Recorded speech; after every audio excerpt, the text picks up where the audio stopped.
Nicole Scott here from Mobile Geeks, and here we're looking at the trifecta of evolution.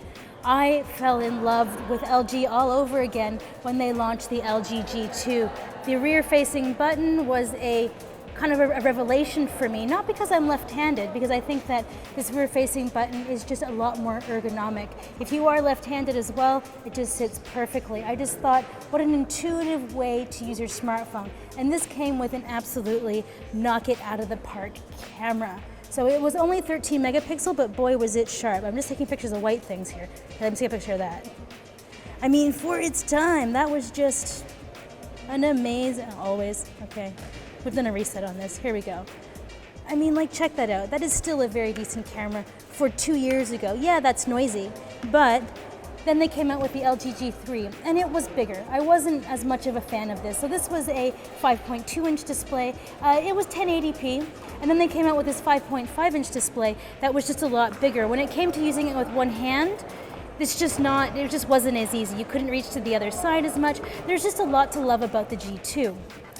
But then the G3 came, and there was a lot to love about it as well. I mean, it came with a 5.5-inch display, 2560 by 1440 IPS panel, a Snapdragon 805, which was a natural evolution from what we had here on the 800. Now, the thing that I still get asked online a lot is people wanting to buy the G2. Right? I still get asked this all the time. So when it comes to the G2 to the G3, I mean, if you're a one-handed user, there are some definite reasons to still go for this smartphone.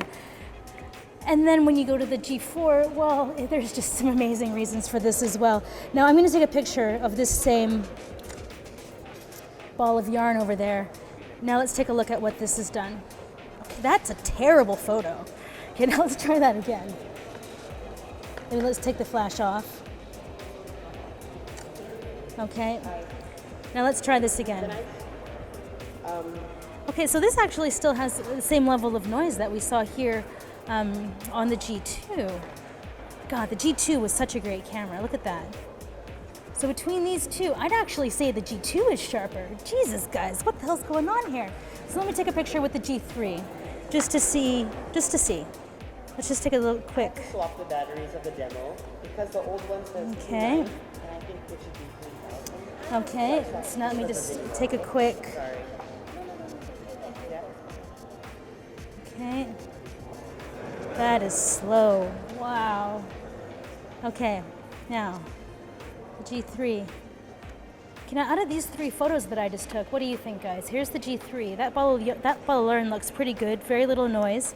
Here we have the G2, which I think looks just as sharp, even sharper, actually. And then we have the G4, which actually doesn't look that great. Is it just me?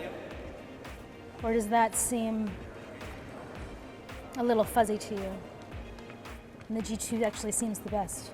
Wow, this is something that I'm going to want to check out during an extensive review, because I've always loved the G2 camera for so many reasons and thought that it was a little bit sharper on quick shoots than the G3. But this G4 camera is supposed to be like the best in the business, so I'm actually very confused about why we're not seeing just outstanding shots here. Okay, now we're going to carry on with this comparison. So 5.5-inch display, 2560 by 1440 IPS Quantum. So this is 2560 by 1440, also 5.5-inch, but just regular IPS. So this is actually 20% brighter with 25% more true to color abilities. Now over here we have 5.2-inch, 1080, but still a really great really great panel. Overall, very bright. So under the hood we have a Snapdragon 800, 2.5 gigahertz, 2 gigabytes of RAM. Snapdragon 805, 2.5 gigahertz, 3 gigabytes of RAM. Here we have a Snapdragon 808. This is a hexa-core at 1.8 gigahertz, 3 gigabytes of RAM. So they all have micro SD cards for storage. On the back here we have 13 megapixel shooter, 16. On the front 2, and this is up to 8. So that's the difference between the selfies on this. 3,000 milliampere battery, 3,000 milliampere battery, 3,000 milliampere battery.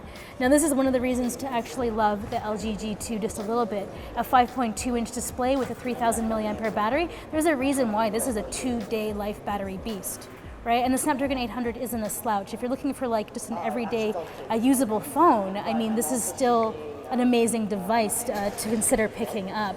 And now with the amount that it's dropped, the G4's come out, I would still very much consider the G2 as a very viable handset for purchase. Now when it comes to weight, it's progressive, 143, 149, and 155, the same as Android, 4.2, 4.2, and 5.1. So now LG has of course changed the back of the device. Plastic, faux metal, polycarbonate, and faux leather, right? So just to talk about the back of this device just a little bit, what you're getting is just a lot more quality. These both feel quite cheap. This one, it's got 3 months of vegetable tanning. So this is the same process that's used in luxury bags. So LG has really pushing the boundaries on what they're doing with the form factors of devices. The curved display, the metal band around the edges. There's just a lot to love about this phone. So just design-wise, aesthetic-wise, there's nothing like this on the market. And the leather it feels like I want to hug it and kiss it and make it my new phone. There's just so many things that I love about this device. The one thing that I do want to caution you about is that this is a very difficult process, and I do think that the early samples may yield some questionable quality when it comes to the leather, but I hope it doesn't. But like with anything new, we're probably going to see a couple of kickbacks, but overall I think LG is going to nail it on producing this very high quality back for their phones. And they come in a whole bunch of I'm primarily shooting the brown, but the black also looks really great. It kind of has this crackle finish that just is absolutely stunning. So between these devices, at a discount, I think you can't beat the LG G2. I would just give the LG G3 a miss completely, go for the G4.